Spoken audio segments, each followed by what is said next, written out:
Hello everyone, and welcome to this week's Ellechat on how to create actually 7 simple ways to create better business graphics that you can start implementing today for your business. I'm really excited to jump into that. It's been a couple weeks since we've had a live Ellechat, so I'm excited to be back and to be sharing about this with you all.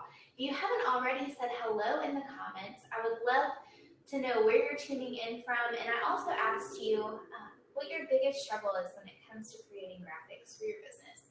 I think Shayla said her biggest struggle is that she doesn't always go by the rules, and her designs sometimes look chaotic. I think Sue, it was Sue who said that her ideas, coming up with ideas is usually the hardest part, and so I can totally understand both of those, and I think that after these 7 tips, hopefully you'll be in a better position to do that. Hold on just one second. I forgot to bring. The microphone would be a little bit helpful, wouldn't it? So sorry about that, guys. Bear with me. All right. Hopefully you can hear me a little bit better too. And sorry about the video buffering. Hopefully that'll clear up a little bit. Awesome. So I have good news for y'all. You don't have to have a design background in order to create great graphics. I think a lot of people think that you have to have a design eye or you have to have a design background. And the truth is that some people design comes easy for. They have that design eye.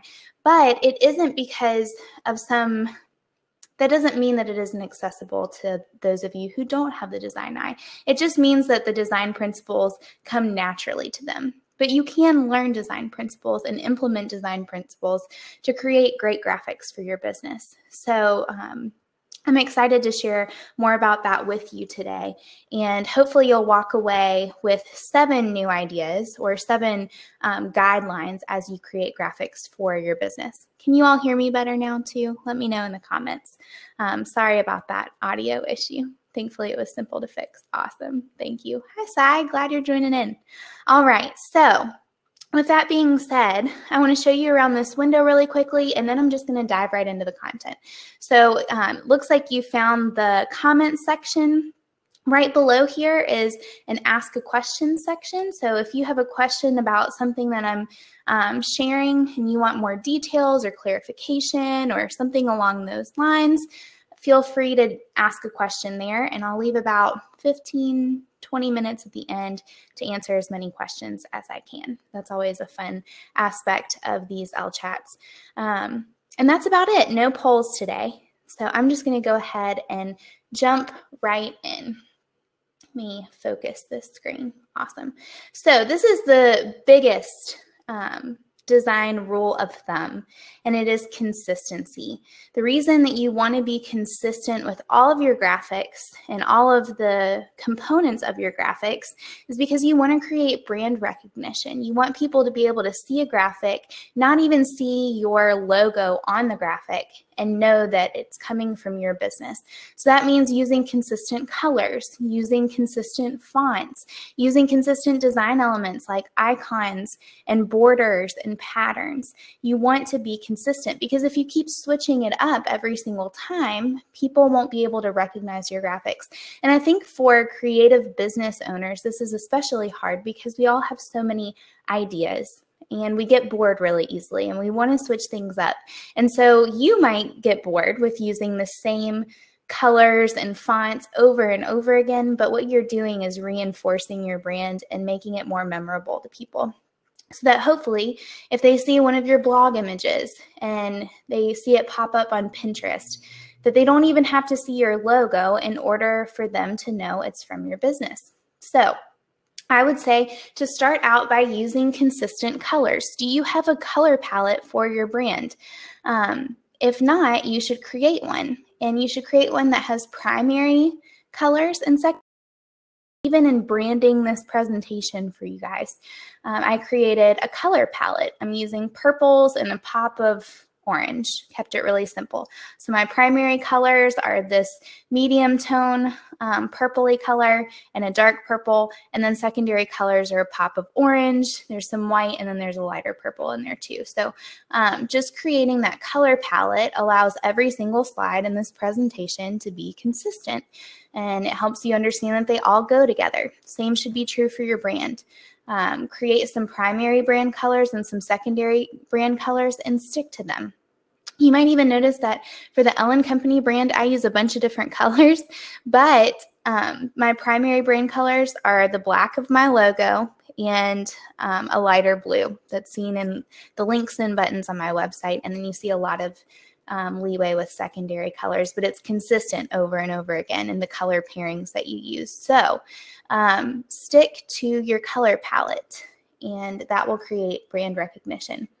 Same goes for fonts. And I would encourage you to assign functions to each one of your fonts. So for example, I use the Railway font for all of my headers on both the website and in any graphics that I create for Ellen Company. Even in this presentation, the header font is Railway. I usually use bold for it, and the tracking, the amount of space between each one of the characters is usually set to 150. And that is the same across the board for every presentation, for every graphic on social media, even in Instagram story graphics, I keep it the same.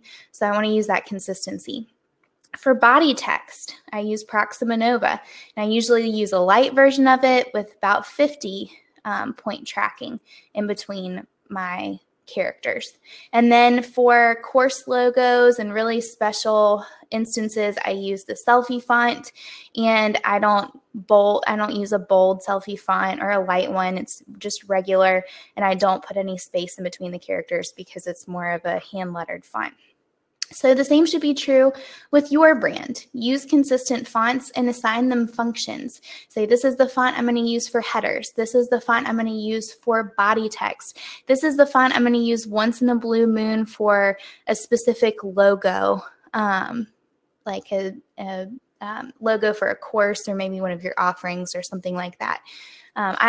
This is just a branding rule of thumb, I usually don't use my logo fonts for clients or for Ellen Company anywhere else on the website or throughout the brand. It's specific to the logo, unless it's like the tagline font or something like that. So use consistent fonts, assign them functions, and use them over and over again. You might feel bored with them, but again, you'll create brand recognition and allow people to remember your brand so that when they spot it, they associate it with your business right away. And then also use consistent design elements. This looks like the same patterns, icons, borders, the same even style for your icons or patterns or borders. Again, you want people to be able to see it and know immediately that it comes from your business. And so a great way to do this, I know that Canva has some icons. In the Ellen Company library, I have an icon set in there that you can customize for your business. There's a lot of different ways that you can create design elements like this, but just be mindful of it and use the same ones over and over again. A great starting place if you're having trouble with consistency, if you feel like your brand isn't really nailed down, that you don't have specific colors and fonts and you haven't outlined those brand standards, a great place to start is my 4-week brand challenge. Last year, and I forgot to put a call to action, but I'll include the link in both the show notes and in the comments section. But I actually created an ebook and a workbook to help you. And this 4-week brand challenge actually took place a year ago in February. And I made it so that you had one action step for each weekday. So just Monday through Friday, one action step to complete, very manageable and doable, and you can work through it and create a full brand from start to finish in under a month. So that's a free resource for you. I've had a lot of people use it and really enjoy it and walk away from it with a one-of-a-kind brand. So if you're having trouble with that, feel free to take advantage of that brand challenge and the free resources in that, both the ebook and the workbook. You can go to ellencompanydesign.com/brand challenge, and I link to that in the comment section for y'all. Has anybody who's tuned in live taken the brand challenge or gone through it? I'd love to hear from y'all if you haven't already. So the first thing that I recommend is consistency. If you're having trouble with your graphics, use those same design elements over and over and over again. Number 2 is to increase the quality of your photos. By taking better photos, your brand and your graphics will look 1,000 times more professional. I say this all the time with my clients, but I can create a beautiful brand from the graphics perspective, with logos and fonts and all that side of it. But if there aren't great photos to accompany those brand graphics, then it will fall short. And I am not a professional photographer, but I have over the years learned a few things to bump up the quality of the photos for my own brand. And the first is to turn off all artificial lighting, like lamps, overhead lighting, and use natural light. The reason for this is that, well, a couple reasons. One is that artificial lighting usually has a tint to it. So if you have a lamp, for example, it might give off this yellowy light that can interfere with your photos, especially if your brand doesn't have, those yellowy warm tints to it. The second thing is that it has competing shadows. So if you're just positioning your, the object of your photo near one window, the light is coming in from one source, and so you aren't having all these competing shadows. So something as simple as turning off artificial lighting, using that natural light, position things by a window if you can make your photos look so much nicer and so much more professional. This photo on the right of the camera was taken by my iPhone.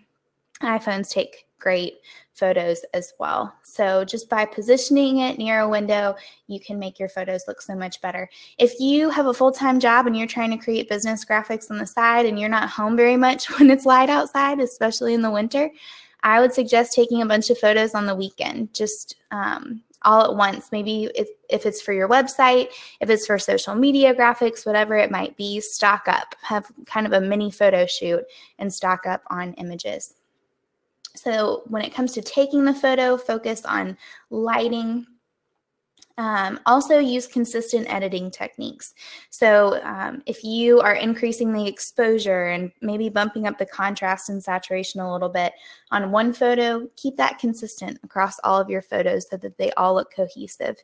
I usually edit my photos.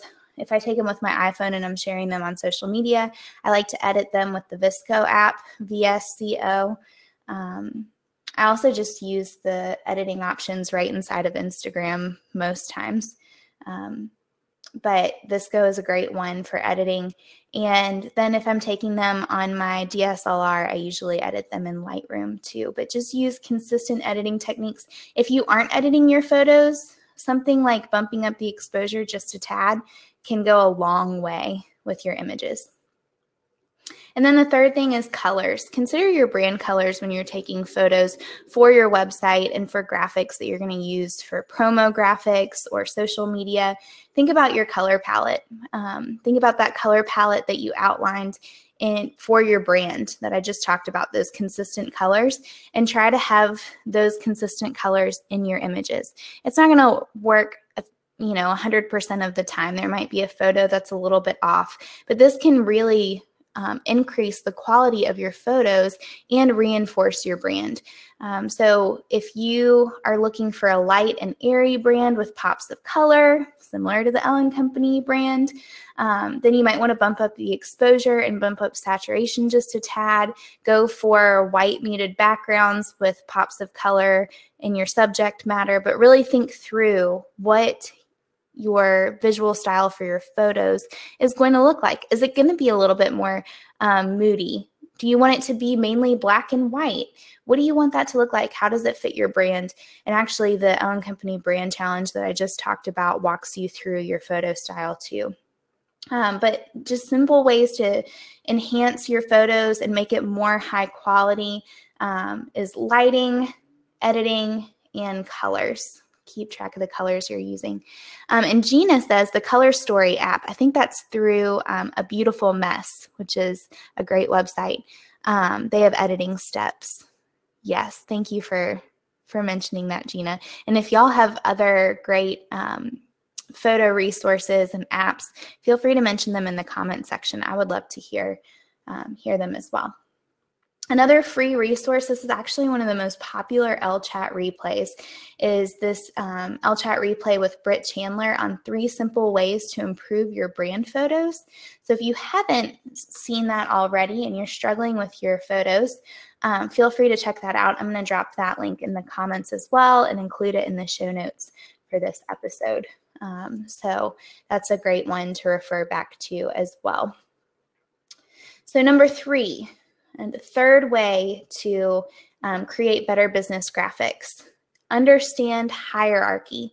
Hierarchy is a term used to explain the ranking of elements in a design. Your brain, when you are looking at an image, will rank the elements of that image in order of importance. So for example, for those of you who are tuning in live and looking at these slides as I go along, the very first thing that you probably saw for this slide was the number 3 because it's large, it's a different color, there's more emphasis on it. And so your brain probably ranked that as the element with the highest importance, and so your eye went there first. Then it probably went to the header, which is understand hierarchy, and so on. So without even realizing it, even if you have no design background, your brain is ranking the elements of a design in order of importance. And there's actually, I don't like using the word manipulate, but you can use certain design principles to guide people's eyes around your image and point out the most important aspects. So for example, the first rule for hierarchy, or the first way that you can use hierarchy in your design to draw your eye to a specific design element, is through scale, size. Larger objects are going to attract more attention than smaller objects. So as you're creating a design, think about that. What needs to be the biggest thing? What are you trying to call the most importance to? Where do you want to draw their eye first? The second element would be color. Our eyes are immediately drawn to bold pops of color. On this slide, I have a lot of purple, and I have 3 purple circles, but the smallest circle is orange. So I guess 2 purple circles. There are 3 circles. One of them is orange, and your eye goes immediately to that bold pop of color. That's using hierarchy to rank or to guide your eye around this slide. So you can do it by scale, you can do it by color. Some other ones are proximity and alignment. So there's actually, I think, 5 that I've listed in a blog post that I'll link to in just a second. But understanding hierarchy and thinking about, okay, what is the most important element? Usually something like a photo is going to call the most attention. Then you probably want their eye to go to a header, and then the details can be in a smaller font. And then calls to action usually need to be a bright pop of color. You want people to see that really quickly. So for example, those of you who are listening to the podcast episode of this later won't be able to see this well, but you can always hop back over to the blog to see the slides or catch the replay. But as I was creating promo graphics for my Adobe Illustrator course that launched a couple weeks ago, I wanted to utilize hierarchy, and I have 2 images here. One was for the Adobe Illustrator giveaway, and another was for a free PDF. It was a content upgrade leading up to the launch. And they're really simple. The biggest things that your eyes are drawn to right away are the images. I have some mock-up images of the PDF, and then you see a box where it says free PDF. Because there's just this pop of color there, and then the background. Really simple. Same thing with the giveaway graphic. Your eye immediately is going to go to the computer graphic, that mock-up image. Then it's going to go to the header, which is bigger than the smaller font there with more of the details. So think about that as you're creating your designs. Think about hierarchy. The more and more that you are intentional with hierarchy, the more it will just become second nature to you as you're creating graphics. And maybe you were already doing this because it is very straightforward, but you just didn't realize it. But hierarchy is an awesome tool to use. If you aren't thinking about it intentionally already, start thinking about what you want your viewer to see first when you're creating graphics. And again, another free resource, I'm going to link to the blog post in the comments section. It's just the basics of visual hierarchy. There's even an infographic there for you that you can take a look at, and it goes over 5 tools that you can use for hierarchy. So be sure to check that out. Number 4 is to pare down. A lot of times, and I think it was Shayla who mentioned this before we dove in, you have a hard time adding too much onto the design. I think a lot of times it's easy to over design, and one of the things you have to learn to do is take away from the design. Less is always going to be more, and if you look at great designs out there, they're usually very minimal because the designer has thought about what the most important aspect of the design is. They draw your eye there, and they get rid of all the other things that are going to be distractions. So pare down. And I loved this quote. I'd heard it a long time ago. It's actually a Coco Chanel quote, and it's referring to jewelry, the same principle. Before you leave the house, look in the mirror and remove one accessory, because we tend to go overboard, and simple is usually best. Apply that same rule to design when you're creating graphics for your business. Look in the mirror and remove one accessory, or look at what you've designed and remove something that isn't necessary, because often we'll add a border and we'll add all these lines that don't need to be there, and maybe even a background that's a little faded out, and all of these things that aren't necessary. So a couple of rules of thumb when it comes to paring down is to choose one important aspect. It goes back to hierarchy like we were talking about a moment ago. Consider which part of the design you want to attract the most attention to. Start with that one thing. It's just like with logo design. People tend to over-design when it comes to logos and try to add every cool aspect in there. And really, you just want one memorable aspect of a logo design. One memorable thing, get rid of the rest.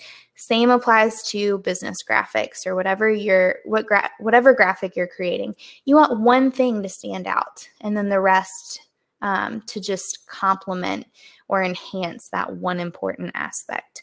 So think of that first. Second, consider how each element is going to support that overall design.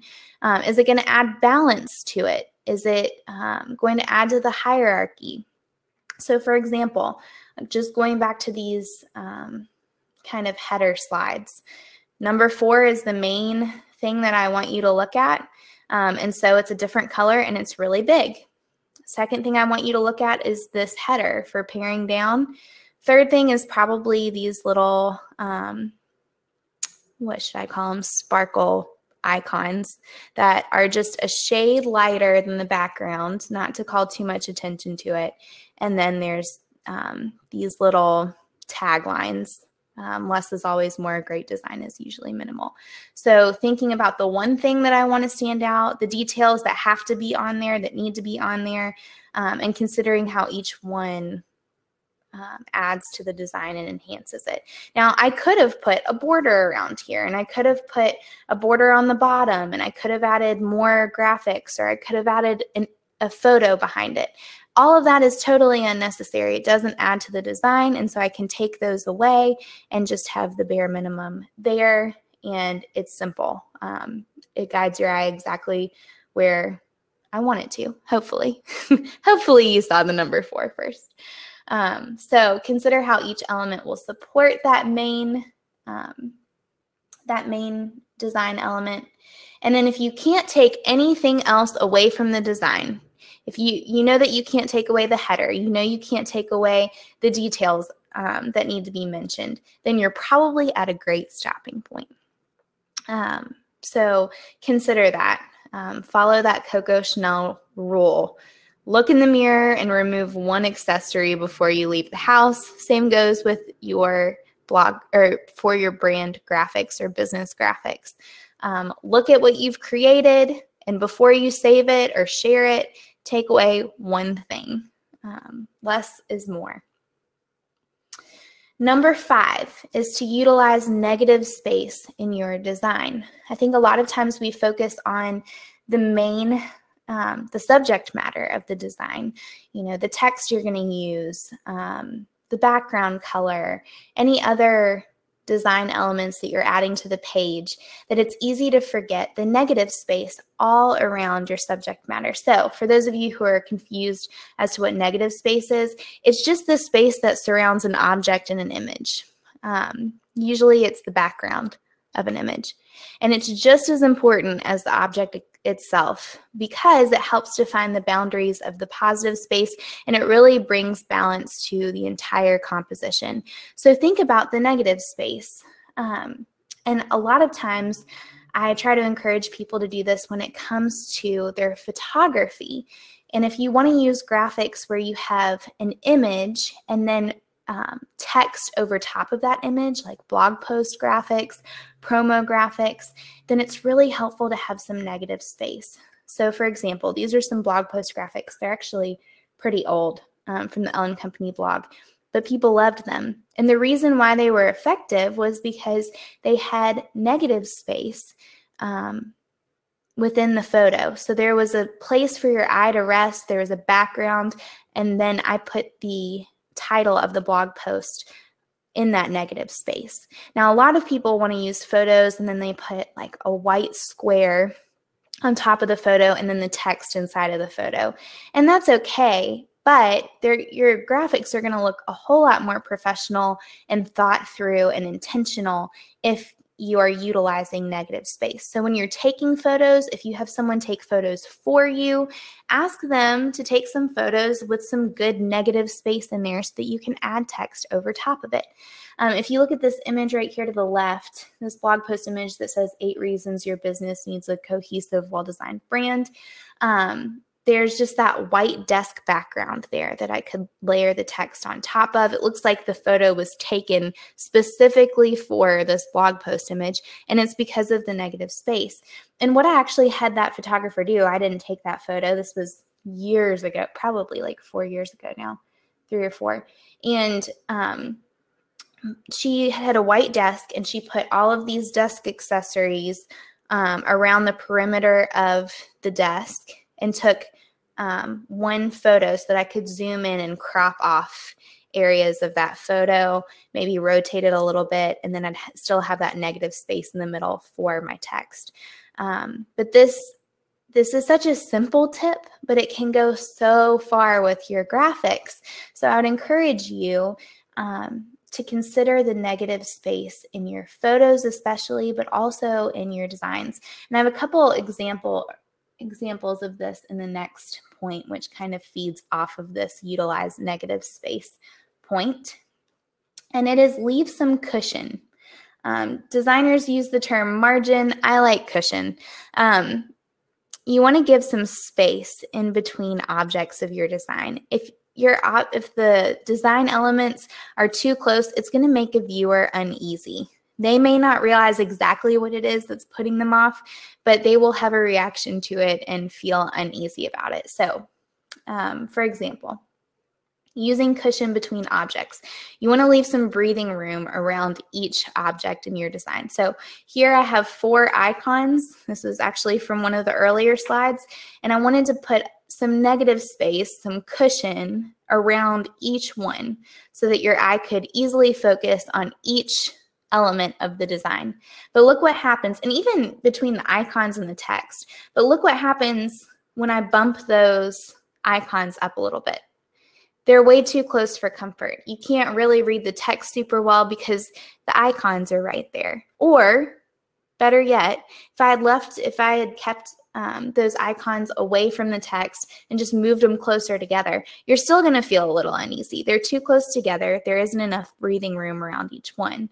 So if I go back, you can see how leaving some breathing room between the objects and the text, leaving some breathing room around each individual icon puts you more at ease. You're less uneasy, less uncomfortable. So a lot of times people try to jam all these elements into an image. And what happens is it looks overcrowded.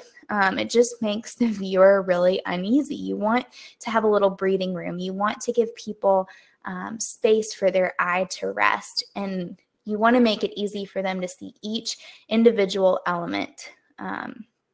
And so that's an easy trick, is just leaving space between objects. You also want to leave cushion around the border of your entire design because it kind of frames the composition.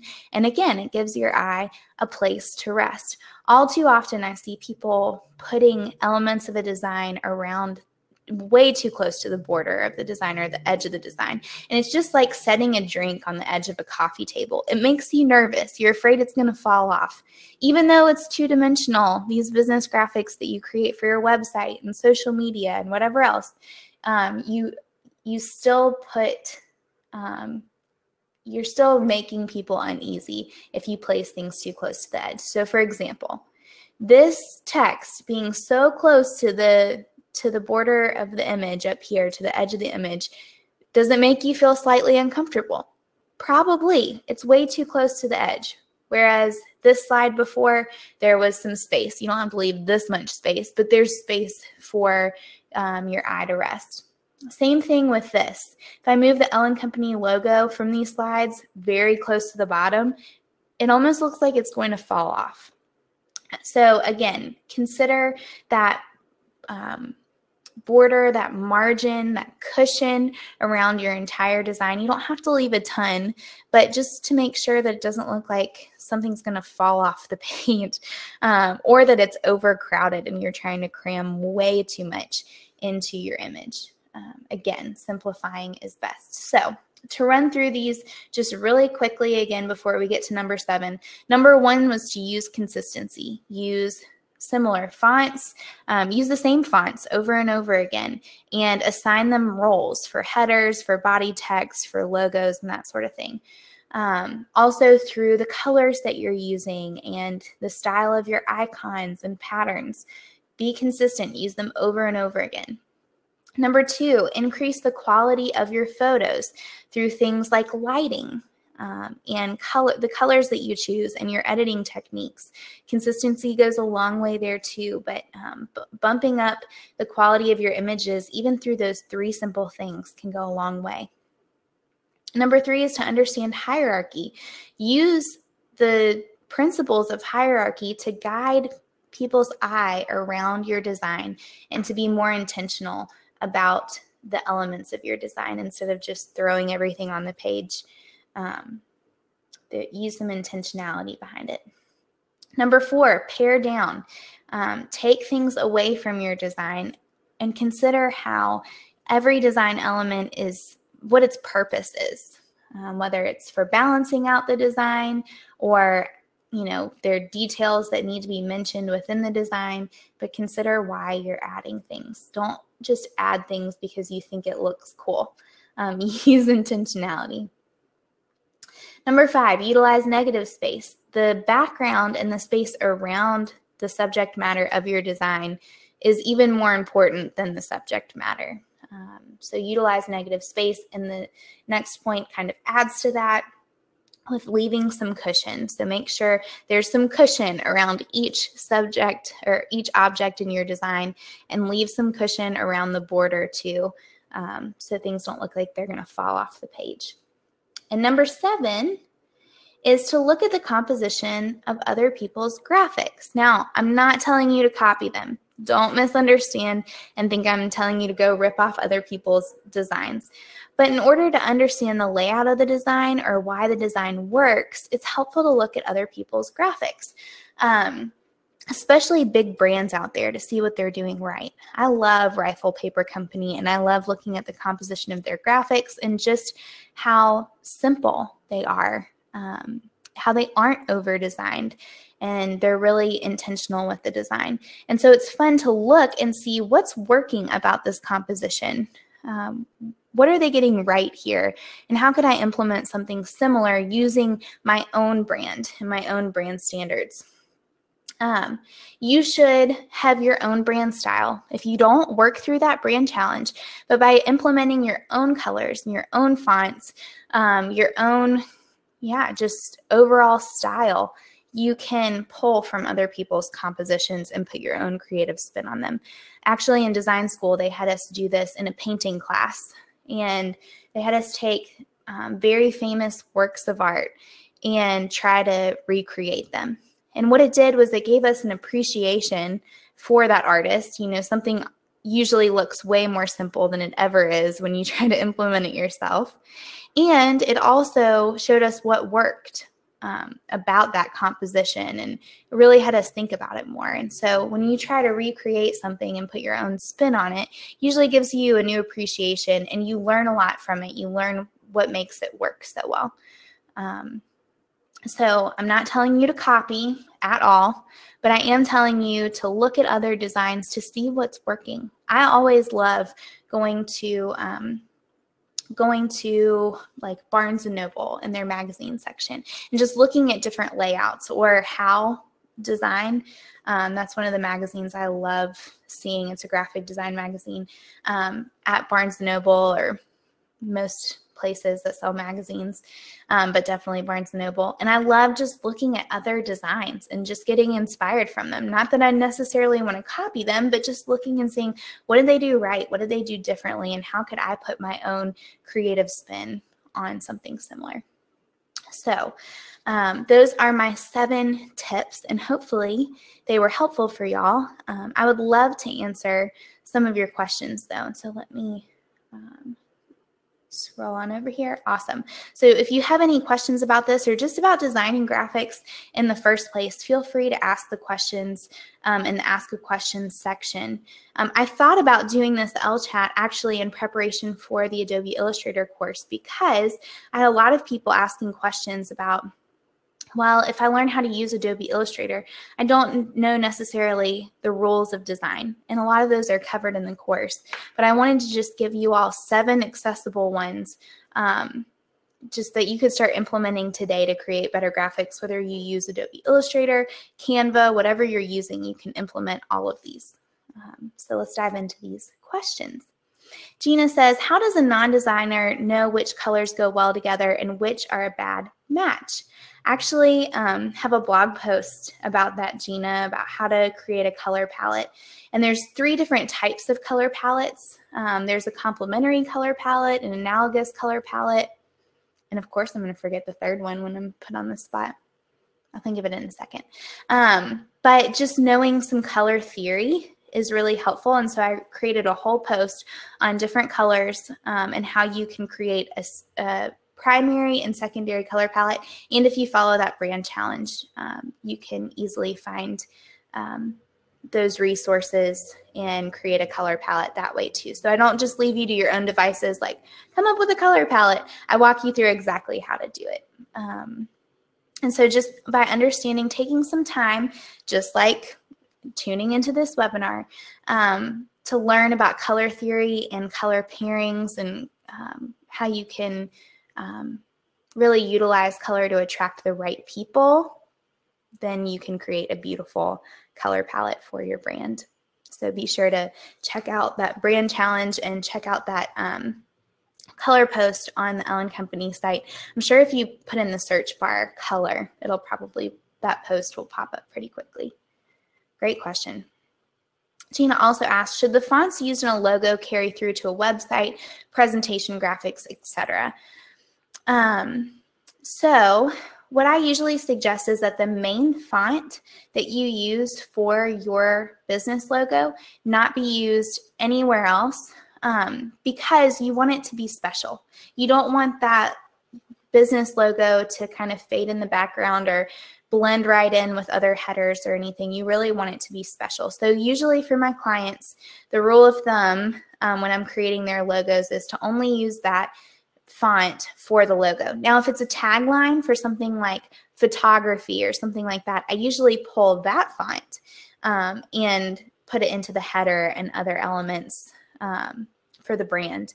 But usually the rule of thumb is to not use those logo fonts. So for the Ellen Company logo, it's a serif font. I don't use it anywhere else. You won't see it anywhere else in my graphics. But you will see those fonts that I showed you earlier, and just maintaining consistency for the header fonts, the body fonts, and other secondary logos on the website for things like courses and offerings. I use a different kind of fancier, more eye-catching font. So hope that is helpful. And Kirsten, yeah, she has an awesome, Canva has an awesome post on 100 color combinations that is linked to in the questions section too. Totally okay to post there. Thank you for sharing that. Yeah, posts with color combinations can be helpful too. The only thing I would say when it comes to finding color combinations that have already been used before is to still look into color theory and still do some research on color pairings just to see which ones might fit your audience best. So a lot of times people approach color for their brand especially, and they think, oh, I just really like this color combination, when it might not be the best color combination to use for attracting your potential clients and customers. So for example, I worked with a client who was in the wedding industry, and when it came to choosing color or pulling together her Pinterest board, she loved the colors purple and teal, which are fine for her own personal preference. But if you're in the wedding industry and you're trying to attract, and her ideal client was a Southern bride, then purple and teal might not be the best options to choose, because you usually think of pastels and softer romantic colors and maybe some navy blue for a Southern bride. And so that's what we ended up going with. But understanding some color theory and understanding what colors are going to attract your ideal client is also really important in choosing brand colors. So with that in mind, posts like that are super helpful, but just be sure that you know a little bit of color theory so you can discern which color combination might be best for your brand. Rebecca says, can you tell us the name of that company you just referenced as design information or inspiration? Yes, Rifle Paper Company. It's named that because of Anna Rifle Bond, now is her last name, who's the artist behind it all. You've probably seen her designs without even realizing it before, but she does a lot of stationery and prints. I got my planner from Rifle Paper Company, but their promotional graphics on Instagram are just really beautiful, and they highlight the products really well. They don't take away from it. They're really simple. And so if you aren't following along with Rifle Paper Company, they're one of my favorites. They're also one of the favorites of both of my assistants, especially Marissa. We talk about Rifle Paper Company all the time and love their products. So yeah. Janet says, do you prefer not to have borders on slides or graphics to allow for cushion? Sometimes having just a simple border around the bottom of a slide, and if you put your logo in it, totally fine. Even in borders, if you use a border and you have any text in the border or maybe a logo or a link or a hashtag, just be sure to have some cushion around that link within the border. But I don't think borders are bad. And actually, I think they can add a little bit of balance to your composition. Just make sure that you don't have a border and a bunch of lines, and just make sure that you're being intentional and that everything that you're using has a purpose. But I don't think that borders are bad. I've used a lot of borders in slides in the past, and I even used a border for the promo graphic for this Ellechat. But you can see in the border that anything like the link and the Ellen Company logo had some cushion even around it within the border. So you might want to take a look at that, but I'm not against it. Feel free to use borders. Just remember that less can be more. And Sharon says, is there any time when you should consider changing your existing color scheme? Yes. So if you find that you created a color scheme and as your business has grown, you have a different clientele, you're trying to attract different people, a different audience, then change up your color scheme. You might go through a little rebrand process. If you've been in business for a long time and you have a color palette that you've been using and it's kind of working, and you're getting a good number of clients, you're just sick of it, then you might leave it, or you might add a secondary color just to add some more interest to it.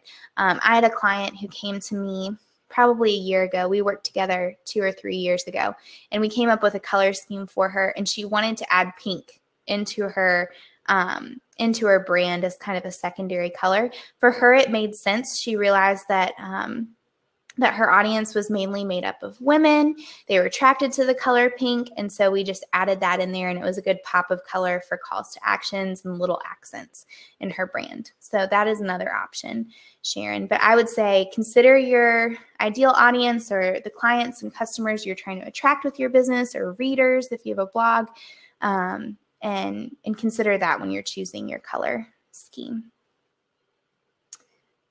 Any other questions? You're welcome. Hope that was helpful for you.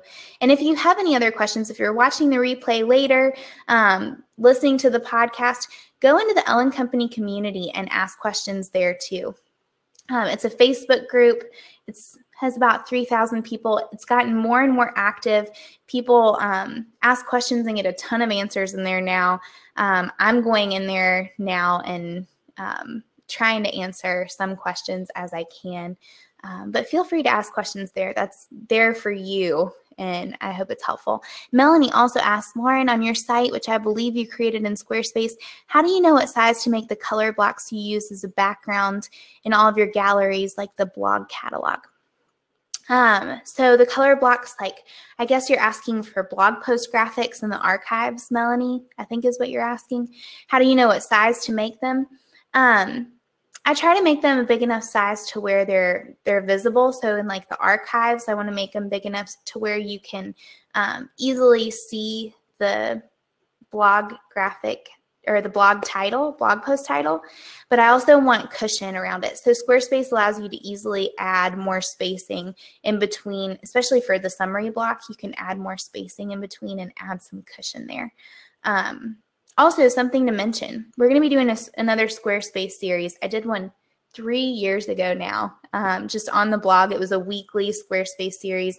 My hope was that you could follow along at the beginning, figure out why Squarespace might be a good option for you, and by the end of the series, you could totally set up your website on Squarespace. And so I'm going to be doing another Squarespace series. So if you have something you're interested in learning about for Squarespace, whether it's customizing Squarespace, using CSS to customize Squarespace, some code to customize it, maybe you have questions about blogging or e-commerce, Ellen Company community, I have a post in there, and feel free to, there's a poll, weigh in with the poll and tell me what you're interested in learning about there. And Kirsten says, how do you choose the fonts to use for your main graphics when there are so many to choose from? Any tips on narrowing it down? I also have a post on fonts, which might be really helpful for you, Kirsten. It's also in the brand challenge. I usually say that for your main fonts to keep them really simple, and I have a few favorites that I love. And then usually pair a really simple font with a font that has a little bit more personality and is a little bit more memorable. But when it comes to blog post graphics and things like that, you usually want a really simple font. You can customize it with colors and make it more interesting with colors and that sort of thing. But you want it to be really legible. So I have some font pairing posts as well on the Ellen Company blog that might come in handy for you. So be sure to check that out. Again, if you go to the blog and in the search bar, in the sidebar, put in fonts, you can find some good resources for that. Canva has some good resources for that on their design school blog. So be sure to check that out as well. Awesome. I think that's all for questions right now. Next week, I'm going to be out of town. There won't be an Ellechat. The week after that, Cy from Crowdcast, the founder of Crowdcast, is going to be joining me for an Ellechat, which I'm really excited about. I'm going to highlight him and just learn more about his story, how he created this platform, and his plans for the future of it. So it should be a lot of fun. If you click on my account, my Crowdcast account, you can find that Ellechat and go ahead and register for it. If you're interested, you can also go to ellencompanydesign.com/Ellechat and you can register for it there. But it was so fun jumping on here with y'all today and answering your questions and just telling you more about how to create great graphics. I hope I set you at ease a little bit. You are totally able to create great graphics whether you have a design background or not. You just have to use these principles, and it's like a language. The more and more you use them, the less you have to think about them, and the more they become second nature. So you can totally do it. You are very welcome, Sue. I'm glad that you all joined in today. I would love to see you in another Ellechat soon, and best wishes with your business graphics. See y'all.